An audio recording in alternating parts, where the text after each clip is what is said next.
peoples. I still need to, you know what? I need to figure out an intro. That should be like my homework. Not the point. Okay. Sorry, that was weird. Anyway, so I'm back. Hello. And I am on Wattpad, as you may be able to see. So, I don't know if y'all seen it, but like a while ago, I read a fanfic, and I might continue that depending. I don't know yet. Okay, not the point. I mean, y'all can go read it on your own. But so this one, so I was on Wattpad yesterday looking because I'm like, I haven't made a video in a while. I want to make one. Keep my viewers happy. The ones that are here. So I'm like scrolling through, and what an anime I've been rewatching recently was InuYasha, because I watched it before and I like the anime. So yeah. So I was scrolling through fanfics for that, and I found a couple that I was like really interested in. Actually, I have a whole reading list full of them. Although I only contacted 2 of the authors to see if it was okay. One of them hasn't responded yet, which is perfectly okay. And this one responded. So, go check out Dragon Girl 56 for this story, because she seems nice. So, anyway, I'm going to read this. It's called The Wolf's Sister, and it's an InuYasha fanfic. And it just seemed really interesting to me. And it doesn't have any description, so I have no clue what's happening. And I didn't bother to read it. The reason it says continue is because I added it to my library, and, for all y'all who have Wattpad, that's what it does. So yeah, I'm really interested to read this. So I think I've stalled long enough. Let's get into the fanfic. Chapter 1, Anniversary.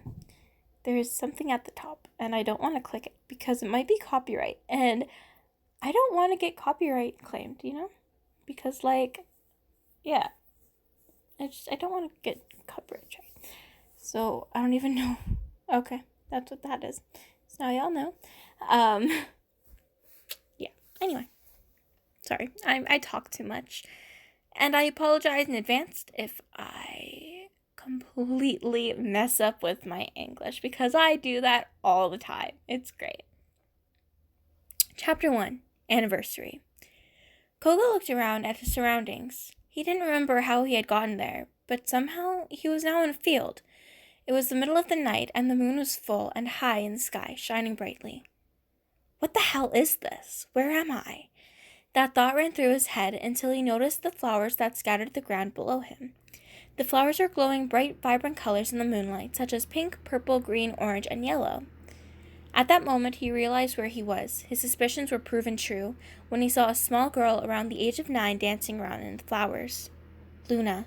The name seemed to echo in the silence as the girl slowly turned around. She gave a smile, but in that instant she disappeared. Luna? That's my online name! Wait! Okay, that's fabulous right now. Also, I'd like to point out over here, my favorite color. Okay, I'm trying to highlight the part. So my favorite color is purple, but like my favorite 3 colors are like blue, pink, and purple.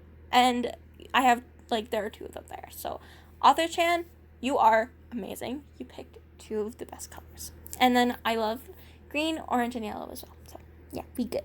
Actually, I like all colors. What am I talking about? Anyway, sorry. I find it kind of funny, though, that the name, it's the part that's not highlighted, is Luna, and that is my online name. So, yeah. Sorry. Koga's eyes widened as he ran towards the girl as she began disappearing. Luna, he shouted as he shot up from his dream and looked around, sweating, his breath heavy, almost panting. Everyone had been awake as they looked at him. Hey, Koga, you alright? Miroku was across from him on the opposite side of the fire they had lit.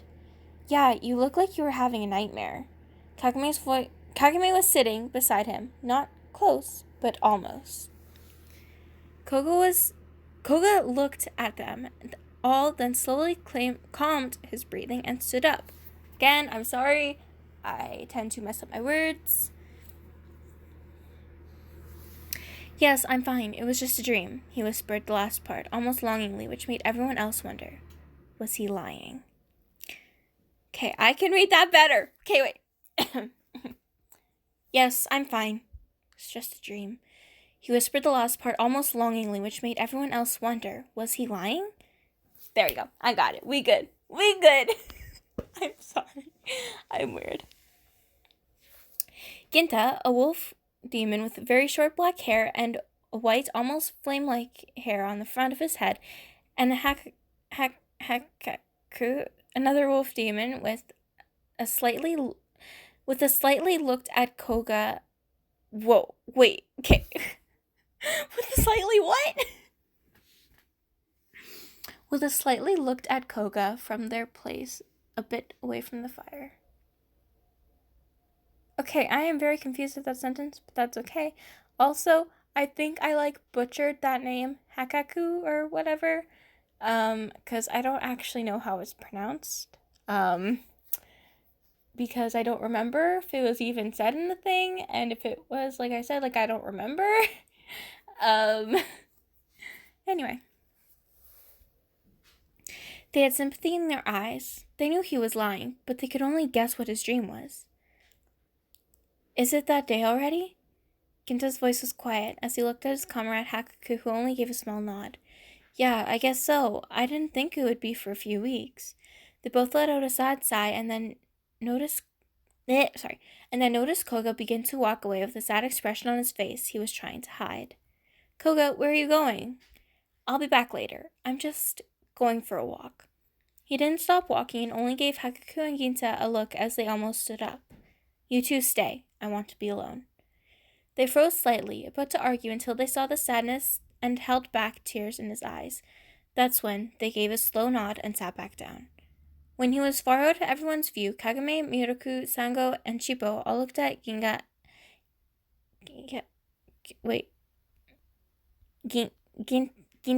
not Ginga, and Hakaku. What was that all about? Sango's voice broke the silence as they had been sitting in for only a few moments. Broke the silence they had been sitting in, sorry. Yeah, he seems a bit off today, Shippo added. Ginta let out a sigh. It's not his fault. Yeah, he can't help what day it is, Hakaku finished for him, as everyone looked at them confused. And what day would it be? Ginta and Hakaku got up and walked over closer to them as they stay by the fire, staring into its flaming depths. Today is the anniversary of the day Luna went missing, 10 years ago, Hakaku finally told the group. Okay, I'm confused. Who's Luna? Me. Luna is me. I am the one and only Luna Wolf Kitten. Because I am part wolf too, not just kitten. I am Luna Wolf Kitten. And so, that actually works pretty perfectly. I'm totally in this book. Ginta looked at them all after hearing the little fox's question. Koga's younger sister, Ginta answered simply as if it was obvious. It was obvious to him and Hakaku, but not the group. Okay, let me read that more obvious. Koga's younger sister. No, that did not sound obvious. Okay, that's okay. We good. Whatever. Koga's sister? They all spoke at once, entirely shocked. I didn't know Koga had any family. Kagame looked into the fire, remembering her brother Sota. Hakaku nodded. Yeah, she would be 19 by now, I think. Right, Ginta? Ginta nodded. Yeah, since she's only 6 years younger than Koga. Whoa, wait a minute, how old is he? Okay, I guess I never really knew that, but I don't know, I thought he was younger than 25? Yeah, 25. Wait. Okay, wait, I gotta search this up. Give me a sec, y'all. Okay, this is what it is, but it could be wrong, could be right, but as well, for plot purposes in the story. I do that all the time. I make up ages for the characters, because, see, it says here, his actual age is unknown, so it could as well be a demon thing that he looks 19 according to this. But yeah, not to call out the author or anything. I do that literally all the time, so we good. We good, bro. We good. Okay, I'll go back to the story now. Miroku looks at the sky as he thinks about it. So she's been missing for 10 years. I can't imagine what Koga must be going through. Well, what does she look like? Kagame asked the two wolf demons. They both thought about it carefully, trying to remember what she would look like. They hadn't seen her in a long time, so it was difficult to remember. Well, she had long, light brown hair. Yeah, and bright blue eyes like Koga. Oh, and she had a fur headband. That's why Koga always wears one. Actually, I think they dress pretty similarly. Don't you think, Hakaku? Okay. No. Okay, this is literally me. Wait. I have brown hair and blue eyes. Wait a minute. I swear, this story is like me. What the hell? Am I like secretly her reincarnation 500 years in the future? That would be fabulous right there. Fabulousness. Okay, sorry. Yeah, Ginta, I think they do, except she never wore armor like most of us. Hakaku nodded and looked back at the others. They were all trying to picture the girl named Luna. Their thoughts were stopped short when they heard InuYasha walk over to them and sit down beside Kagame, but not right next to her. He was about a foot away from her. He didn't say anything. He just stared at the fire. Everyone looked at him, then they all looked at the fire, all absorbed into their own deep thoughts. After a little bit, everyone told InuYasha about what they had been talking about. Wait, so Wolfface has a sister? Kagame nodded. Yeah, and that's why he left, because apparently it's been 10 whole years since he's seen her. They nodded and InuYasha stood up. Kagame looked at him. What are you doing? He looked at her. Sorry, I'm bad at reading. He looked at her. The sun's rising, and we can't afford to waste any more time. We have to get going, otherwise we'll never catch up to Naraku before he gets away. But we can't leave Koga, Kagame protested. Yeah, he's still out there. We have to wait for him, Kinta and Hakaku agreed. InuYasha sighed. That wolf will just follow Kagame's scent and find us later if it's that important to you. Okay, can I point something out? Not really point something out, but can I ask a question? Can I get the story behind why Koga, InuYasha, and the crew are all traveling together? Because last I checked, InuYasha and Koga can't be within like 50 feet of each other without fighting. I'm curious. That part of the story is kind of not there, but that's okay. Because I can still read it and all. But yeah, I don't know what's happening. That's okay. It's okay. It's a good plot.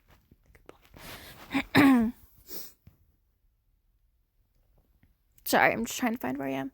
Kagame looked at Sango and Miroku, who had both agreed it would be the best decision to leave early. Kagame sighed and reluctantly nodded. All right, she stood up as Shibo jumped on her shoulder. Sango, Miroku, and the others also stood up as Sango carried Kirara. Ginta and Hakaku looked at each other, then stood up. Great, now let's get going. InuYasha out his hands in his sleeves and started walking. InuYasha put his hands in his sleeves and started walking. Kagame and the others followed. They walked for a while until they're... Holy God, I am so sorry, guys. I cannot read. They walked for a while until they were far past the mountain.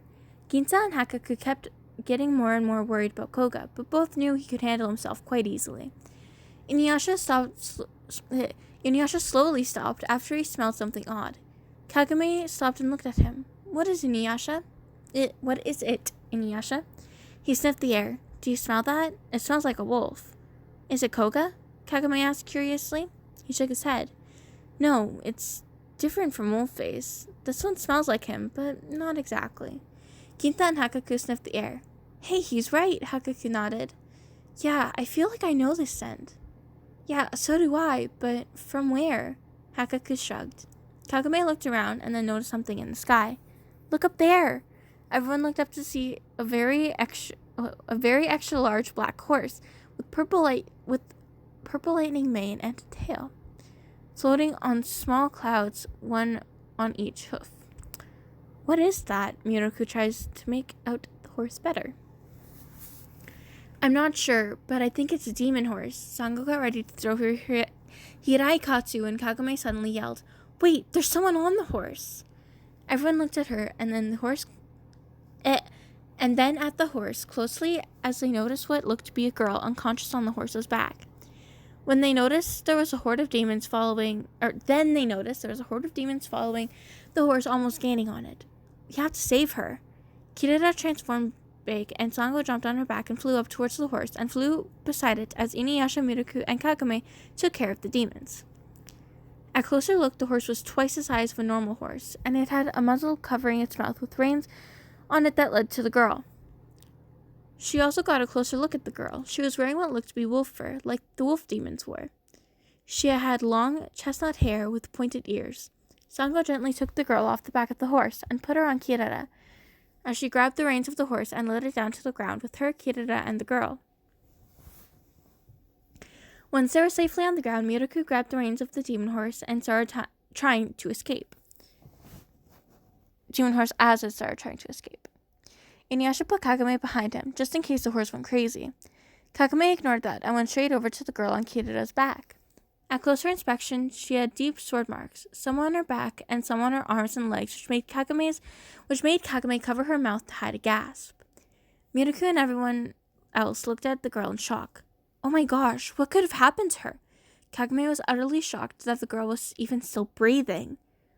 What did happen? I would like to know. I'm hoping Author Chan tells us, please. Pretty please, Author Chan. Oh god, that voice cracked.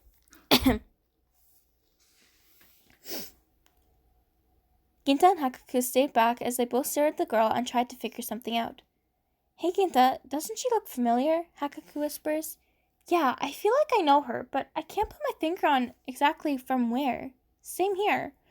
When Miraku wasn't paying attention, the horse got the reins back and ran off. Damn that horse, Miraku mutters as he looks at the girl. Well, come on, we can't just leave her. Shippo comes running back after he had explored a little bit further ahead. You guys, there's an empty hut close by. Shippo jumped onto Kagome's shoulder and panted from exhaustion. Come on, you guys. We have to get her there so we can help her. They nodded and quickly got the girl to the hut. InuYasha sighed, staying behind and taking his time walking. Damn it, why can't we just have a normal day? I mean, to be fair, you're kind of in a demon-infested world, hunting a half-demon who's a different, has a human heart, but demon, and there's some magic jewel that you're trying to chase down. Sure. I am really sorry. I did not mean for that to cut out. I ran out of space on my phone. Yeah. Anyway, so the point is, they can't have a normal day because they don't live normal lives. There. He soon followed, and him, Miraku, Ginta, and Hakaku stayed outside as the others helped the girl. After Koga had exited out of everyone's vision, he ran as far away from the group as he could. The full moon lighting his way as he reached a cliff and stood, looking over it. He sighed and sat down, crossing his legs. Damn, he looked down at the ground as the wind slowly blew. He tried extremely hard to keep his emotions in check, but since he didn't have anyone around for him to remember why he had to stay strong, he slowly let a few tears fall onto the rock-hard ground below him. Love that. But I do that all the time, too. I accidentally click wrong keys. Yeah. Damn it! He yelled angrily as he punched the ground repeatedly. Damn it, damn it, damn it! He cracked the ground as he punched it and sat there, letting tears fall. For 10 years I have failed you, Luna. I am so sorry. The wind blew more and he caught familiar scent, the scent of a certain flower that put a very small smile on his sad face. He slowly stood up, wiped his tears, and jumped off the cliff through the trees. After about 10 minutes of running and jumping, he reached a small meadow.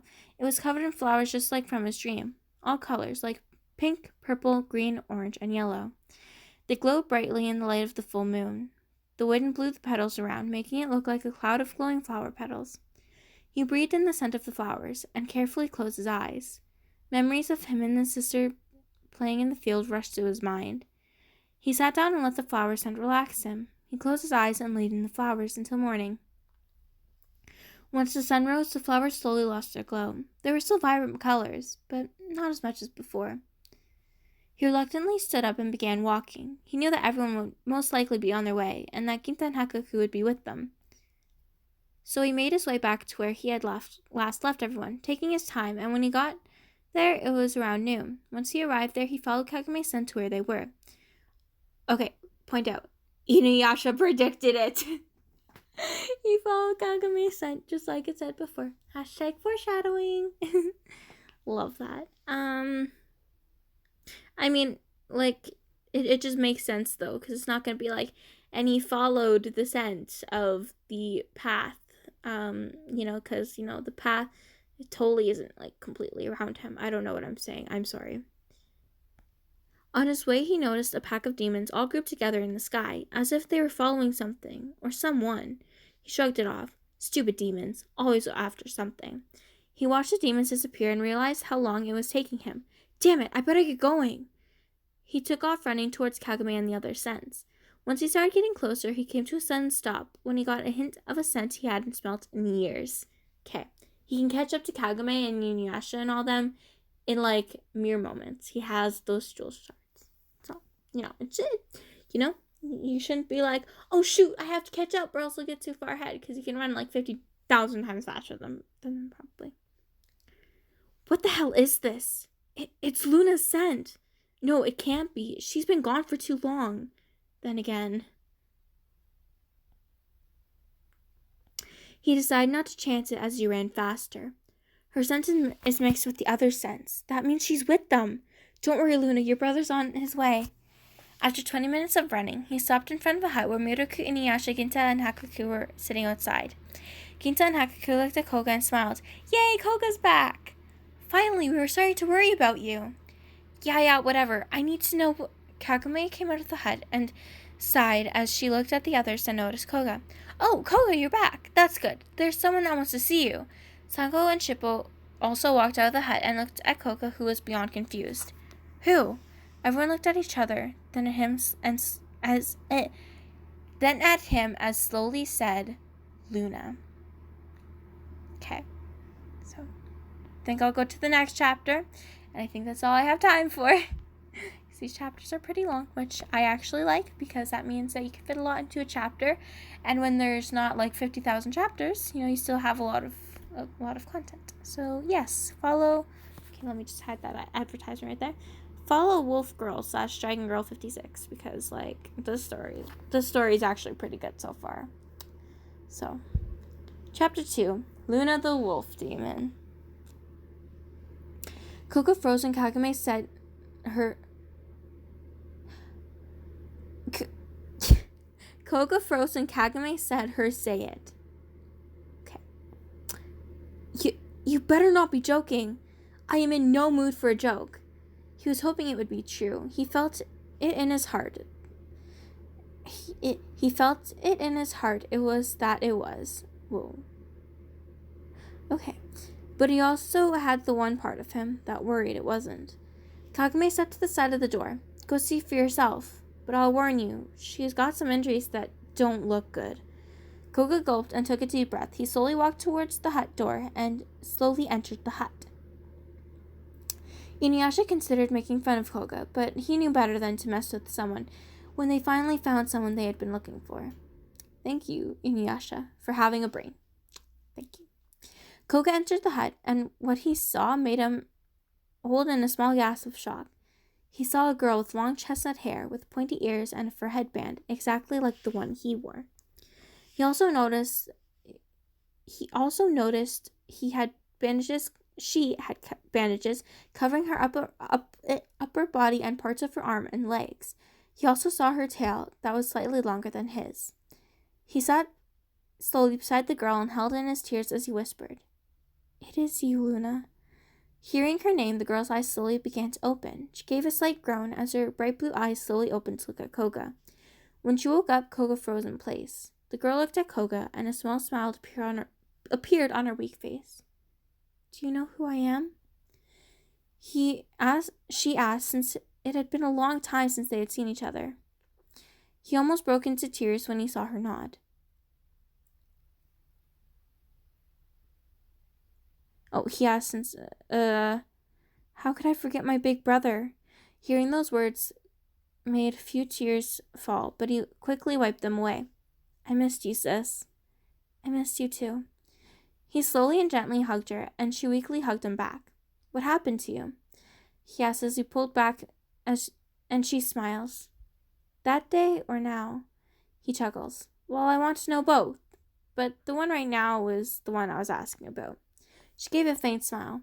Well, I actually got these injuries a couple days ago. I'm shocked they were still bleeding, but I guess that's what happens when you're always running. She chuckled slightly, and he tilted his head slightly to the left. Why were you running? Who gave you those injuries? She sighed a little. One of the band of 7, Jukotsu, Naraku sent him to kill me, but I got away before I got any worse. He clenched his fist and his teeth and looked at her. I can't believe that Bash would do that. No, wait. Yes, I can entirely believe it. Okay, yeah. I believe that too. Don't worry, Coco. That would be totally something for him to do. I don't know why Luna would be targeted, but I mean, she was. So, yeah. I just don't know her yet. I don't really know the character very well yet. Even though she is, like, literally me, I swear. But, yeah. When she saw him get angry, she slowly set her hand on each of his hands, which made him calm down almost instantly, and he raised his head to look at her. She gave a faint smile. It's okay, brother. I know that you must hate him. I know what he did to those wolves, but I'm okay. Don't worry about me. I promise I'll be fine. She smiled, and he slowly took a deep breath, and nodded. Sis, I'm always going to worry about you. She smiled. I know. She yawned slightly, and he smiled. I'll let you get some rest. She smiled and nodded. All right. She slowly closed her eyes and fell asleep. Koga smiles and stood up silently and quietly walked out of the hut with a small smile on his face. A few hours later, Luna was awake again. Koga wanted to stay with her until she woke up, but Kagome, Ginta, and Hakaku managed to get him to go hunting. Luna woke up around the time he had come back, after catching a 100 pound? Oh god, I don't know that measurement. Wait. I'm sorry, I'm bad with, like, weight measurement things. I don't know what that is, but that's okay. 4. He was immediately back at her side and talking with her, and yet again, everyone let them be alone. They all understood how important it was to be reunited with someone close to your heart. Luna, now can you tell me what happened to you the day I lost you? How have you survived all these years? What have you been doing all this time? She chuckled weakly and smiled at him as he babbled on. Whoa, bro, slow down, one question at a time. She slowly took a deep breath as he nodded and looked at her curiously. She slowly began to sit up, having been laying down too long in her opinion. Sis, you have to lay down. She smiled at him through a wince. Don't worry, bro, I'm fine. She slowly crossed her legs like he normally did, her legs hidden under the blanket that covered her. I'll start by answering your first question. Her expression slowly dropped.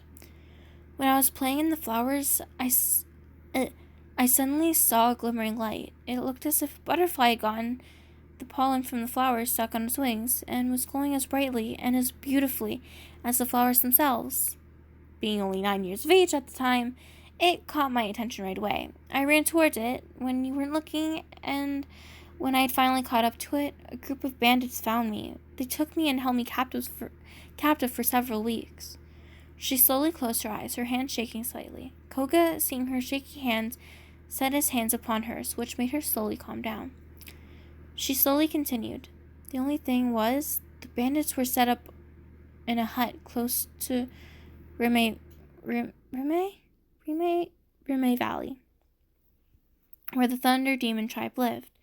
The tribe didn't take very well to trespassers, so Hidenamon blew the entire hut with everyone in it, including me. She slowly opened her eyes and looked at him. She knew he was the only one not to be shocked by her next part. Once the fire had slowly stopped, Hidenamon went to the rubble of the hut and found me, still alive and well. They were very confused, but sensed a strong power from within me they almost instantly took me back to the Thunder Demon tribe. At the time, there were so many members. The head of the tribe, Galicio, told everyone not to be harmed, that I was not to be harmed, that I was very strong with lightning abilities deep inside me. Of course, I already knew that. I mean, we both know I got lightning powers from Mother. Anyways, everyone was shocked. Even I was shocked when he spoke next.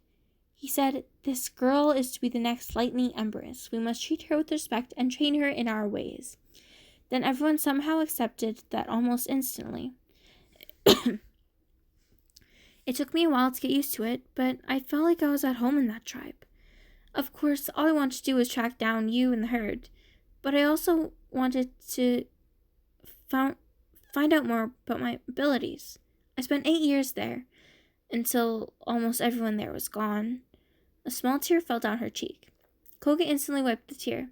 That must have been difficult, watching so many people you had made a connection with disappear. Koga held her hands tightly.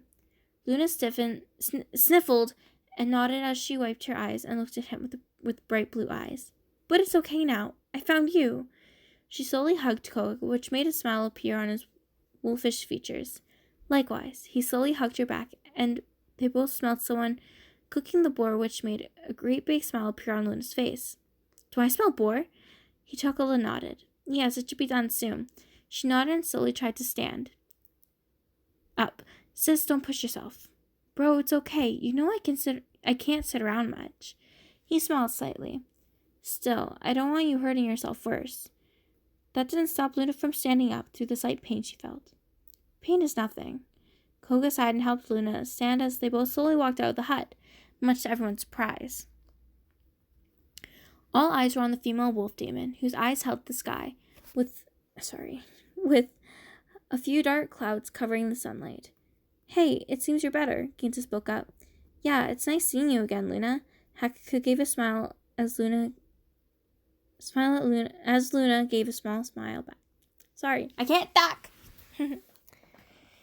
"It's nice seeing you too, both of you." Koga helped Luna sit down around the fire that everyone was sitting around, and he sat beside her. "Oh, we've forgotten introductions." Kagome remembered that she hadn't introduced herself or anyone to Luna since they found her. "I'm Kagome." Okay, that's a typo. I know that, but Kagome. Love that. That should be her new name. "I'm Kagome." She pointed to herself, then to the dog demon InuYasha. "This is InuYasha." He nodded his head slightly, making Koga roll his eyes. "This is Sango, and that's Kirira." Kirira walked slowly up to Luna and tilted her head at the new person. Sango smiled gently and looked at Kirira and the other girl. And the girl, not the other girl. Whatever. "Finally, this is Miroku." She pointed to the monk, who was staring intently at the fire. "And last but certainly not least, this is Shippo." Shippo jumped on Kagome's shoulder. Luna looked at all the people and gave a small smile. "It's very nice meeting you all. Thank you for helping me. I definitely would have survived if you hadn't helped me out." Kagome smiled. "It was no problem. It was nice helping someone." Sango smiled. "Truly it was our honor, especially since we were able to reunite you with your brother." Luna smiled and looked at Koga, then back at them. "Yeah, thanks for that too." Luna trailed off as she remembered something, and looked all around them. "Is something the matter?" Miroku asked, looking at Luna, who nodded. Have any of you seen Risk? I'm pretty sure he was with me earlier." "Who's Risk? Some friend of yours?" "Who's Risk? Some friend of yours?" InuYasha really asked, earning him a playful smack on the shoulder by Kagome and a glare from Koga. "Yeah, dude, best not to say anything in a rude tone to someone's sister when the brother's, like, right there. You know, just a little helpful advice, especially when the brother is already, like, you know, kind of in, like, a freaking kill or be killed rivalry with you. I know it's saying Undertale, not the point." Luna nodded as she looked around. "Yes, he's my very best friend." "Well, what does he look like? Maybe we saw him." Shippo was just as curious as everyone else to know what Luna was babbling on about. "Well, he's a demon horse, with coal black skin, amethyst lightning mane and tail, and lavender eyes that shine. He has a muzzle on him that can't be on too long, otherwise he gets really weak." Miroku, Sango, Kagome, InuYasha, and Shippo all looked at each other. "Wait, you're telling me that you've tamed a demon horse?" Koga was shocked. Luna nodded. Her worried expression showed that she was not joking as she slowly stood up. He was actually with you when we found you, Miraku chimed in. Yeah, he ran to the north after we put you in the hut, Sango added. Luna sighed as Koga stood up beside her. I have to find him. He's already had that thing on him for almost a day. He has to be starving by now. The worry grew more and more on her expression as InuYasha stood up and sniffed the air. Well, he didn't get too far. I can still smell him. Luna looked at him with hope in her eyes. How far?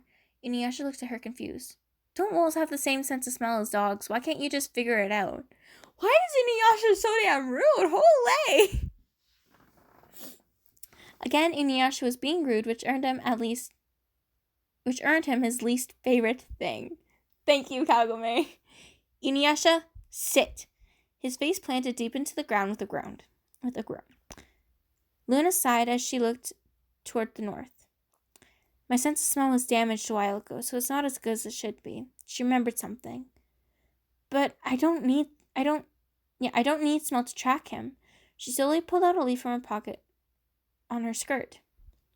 Out of her pocket on her skirt. Is that a leaf flute? I've heard of them, but they say they're extremely difficult to learn. Sango looked at Luna as she gave a nod. Yeah, I learned a special pitch on it that attracts risk when he's too far for me to get him. Luna slowly closed her eyes and took a deep breath. She began to play a soft melody with the leaf. Everyone was mesmerized by the sound. Almost everyone was slowly falling asleep, until a thunderstorm began to blow in. Everyone snapped back out of their trance while Luna smiled and stopped playing slowly. Everyone looked towards the cloud that had gathered in one spot. Slowly, a lightning bolt struck the place that was directly underneath the cloud. It was only about 20 meters from everyone. When the light vanished, the same black steed that Luna had described appeared in the very same spot the lightning had struck. The horse pawed to the ground and ran towards Luna, who smiled and walked towards the horse. Koga tried to stop her, but watched as right before the horse collided with Luna, it stopped. It stood with his face directly in front of Luna's. It had moved his head down because it towered over Luna. Luna slowly hugged the side of the horse gently, the horse allowing her as he closed his eyes. Luna did as well, smiling wide. Thank God you're okay, Risk. Luna slowly pulled back from the horse and looked at the metal nozzle on the horse's snout. She shook her head. Let's get this off of you, boy. She took a hold of the muzzle and slowly pulled it off the horse and dropped it onto the ground. The horse whined happily and nudged Luna carefully, making her laugh a little. Everyone watched silently, smiling at what they saw. Luna slowly walked back over to the group, Risk walking right beside her. Everyone, this is Risk. Risk, this is everyone. The horse gave a small bow, which surprised everyone. I know it's surprising to see a horse bow, especially a demon, but the truth is, demon horses are very respectful creatures. They all gave a small nod as they looked at the horse, mesmerized by it. The lightning on its mane, not even bothering Luna as she stood right next to it. Up next, Chapter 3, A Close Encounter, which I will not read yet. I will save that for another video, if I can even wait that long. So, yeah, that was the first 2 chapters of the current 6 chapters of this story, and I'm actually really interested in it. But, seriously, though, that is literally me. Am I, literally, the reincarnation of Koga's sister or something? Is this all actually real from 500 years in the past? Because that would be absolutely great. I would love for that to be true, and for me to be a reincarnation of one of them, because, that would just be absolutely awesome. Sorry, I like living in a fancy world. Anyway, I'm gonna be running out of space on my phone. So, yeah, I gotta end this video, as well as the video is probably, an hour long, because holy hell, I lose track of time so easily. Anyway, that was this story. I'm actually really enjoying it so far. I'm not gonna lie. So, I'm looking forward to reading it more. I'm kind of sad there's only 6 chapters out, but I can be patient. So, yeah, that's about it, I guess. Also, I love that horse's name, Risk, because it's, like, it sounds like that horse wouldn't mind taking a few risks in its life, you know? Anyway, thank you all for watching. Bye-bye!